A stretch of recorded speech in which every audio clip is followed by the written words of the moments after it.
x cube minus 25x square, right, plus 25x plus 5. ఇది 5తో divide అవుతుంది, 5తో divide అవుతుంది, 5తో divide అవుతుంది. x క్యూబ్ అంటే 24 క్యూబ్ 5 తోటి డివైడ్ అవ్వాలి అని అంటే 5 5ల 25 మైనస్ 1. ఆన్సర్ 5 తోటి గనక డివైడ్ చేస్తే నాకు శేషము -1 రావాలి ఆర్ +4 రావాలి. -1 negative remainder, right, positive remainder ఎంత 5k1 + 4. ఇది 5 తోటి డివైడ్ అవుతుంది, ఇది 5తో అవుతుంది, 5తో అవుతుంది. x 5తో కాదు, ఈ 2 పోయింది. 29 5 5ల 25 శేషం ఎంత 4. కాబట్టి ఆన్సర్ ఎంత -29. చాలా స్మార్ట్ వేలో సాల్వ్ చేసే logics sir, right. 5 5 5 5 5 5 x cube, x అనేది రైట్ 5 తోటి డివైడ్ చేస్తే 5 5s are 25 -1 క్యూబ్, -1 క్యూబ్ అంటే -1, శేషము -1, పాజిటివ్ శేషం ఎంత +4. 5 తోటి డివైడ్ చేసిన తర్వాత పాజిటివ్ శేషము 4 రావాలి, రైట్. ఇది కాదు, ఇది కాదు. 5 5ల 25 శేషం ఎంత 4. ఇవన్నీ లాజిక్లు మీకు ఆల్రెడీ మీరు ఇప్పటి వరకు చాలా ప్రాబ్లం ఒరిజినల్ క్వశ్చన్లు మొత్తం 83 తోటి డివైడ్ అయి ఉంది. అంటే x power 4 x power 4 x power 4 plus 27 x power 4 plus 27 x power 4 plus 27. I hope మీరు ఈ క్వశ్చన్ని మీరు take it from home. 83 83 83 x power 4 divided by 83.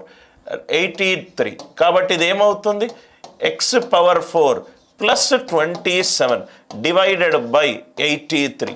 x ఏమో 84, so 128.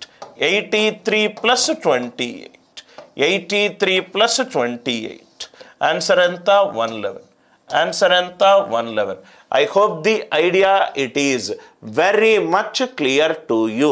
I hope the idea it is very much clear. 111 it is the answer. 111 it is the answer. మీరు unit digit తోటి కూడా మీరు solve చేసుకోవచ్చు సార్. యూనిట్ డిజిట్ తోటి చేసినా కూడా మీకు ఆన్సర్ వస్తుంది, రైట్. -57 కాదు, -111 కాదు, మొత్తం 83 తోటి డివైడ్ అవుతుంది సార్. డిజిటల్ సమ్ ద్వారా కూడా మీరు ఆన్సర్ ఆప్షన్ ఎలిమినేట్ చేసుకోవచ్చు. ఇదేమో 84 ఏమో 8 + 4 12, 1 + 2 3. ఇది 9తో డివైడ్ అవుతుంది, ఇది 9తో డివైడ్ అవుతుంది. -83 ఇంటూ 84 27 9తో డివైడ్ అవుతుంది. 8 + 3 11, 11 అంటే 2, -2 ఇంటూ 84 8 + 4 12, 1 + 2 3 -6 9 - 6 అంటే ఆన్సర్ నాకు డిజిటల్ సమ్ ఎంత రావాలి 3. ఇది -3, ఇది -3. 2 ఆప్షన్లు డిజిటల్ సమ్ తోటి ఎలిమినేట్ చేసాం, 2 ఆప్షన్లు డిజిటల్ సమ్ తోటి ఎలిమినేట్ చేసాం. Are you all with me? Digital sum తోటైనా చూడొచ్చు. నేను చాలాసార్లు నా అరిథమెటిక్ క్లాసులో ఈ పాయింట్ నేను చెప్పాను sir. Divisibility rule, prime number, right most non zero digit, digital sum, ఈ 4 తెలిస్తే కనీసం 100లో 70-75 క్వశ్చన్లు చాలా లాజికల్గా మనము ఆన్సర్ ఆప్షన్ ఎలిమినేషన్ ద్వారా చేయొచ్చు. I hope 10th question idea it is very much clear to you, very much clear to you. అన్ని క్వశ్చన్లు లాజిక్ అందరికీ అర్థమవుతుంది కదా సార్. దాని తర్వాత ఇంకొన్ని క్వశ్చన్స్ ఉన్నాయి 16 17, రైట్. ఇది కొన్ని క్వశ్చన్లు ఎంత స్టూపిడ్గా ఇస్తాడంటే మనం అసలు క్వశ్చన్ చదివితేనే ఆన్సర్ వస్తుంది. ఈ క్వశ్చన్ తొందరపడి చేయకండి. ఎట్లయినా నేను టైమ్ అండ్ వర్క్ డీటెయిల్డ్గా చెప్తాను. తొందరపడి ప్రాబ్లంలు సాల్వ్ చేయకుండా 1 నిమిషం క్వశ్చన్ని అర్థం చేసుకోండి. ఏ అండ్ బి ఇద్దరట 18 రోజులు పనిచేస్తున్నారట. ఏ అండ్ బి ఇద్దరు కలిస్తే 18 రోజులు పనిచేస్తారు. బి అండ్ సి ఇద్దరు కలిస్తే 24 రోజుల్లో పనిచేస్తారు.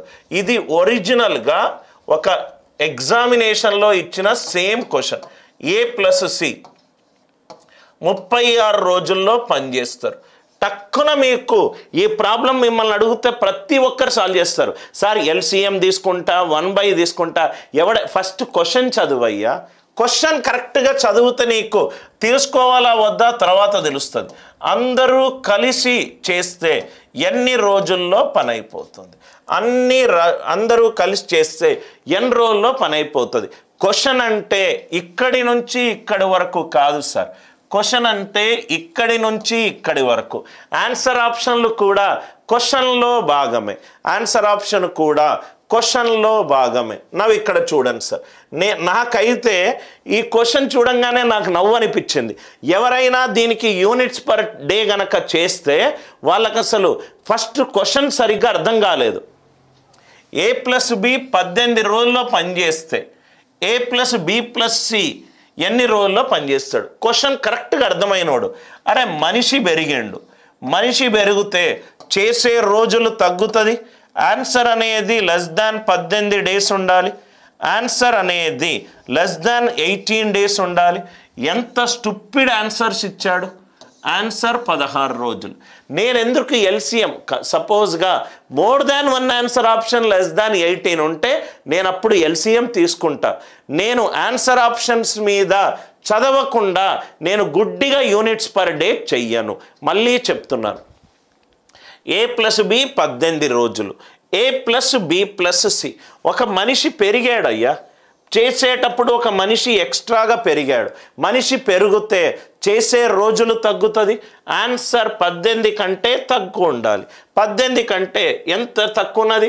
Stupid answer option. ఒకటే ఒక ఆప్షన్ 18 కంటే తక్కువ ఉంది, ఒకటే ఒక ఆప్షన్ 18 కంటే తక్కువ ఉంది. నువ్వు అసలు ఆన్సర్ ఆప్షన్లను యూజే చెయ్యవు. నీకు ఏంటంటే క్వశ్చన్ ఇవ్వంగానే మెథడ్ చెప్తారు, ఆ మెథడ్ నుంచి నీకు ఆన్సర్ వస్తే ఏది ఆన్సరో చూసి టిక్ మార్కు పెడతావు.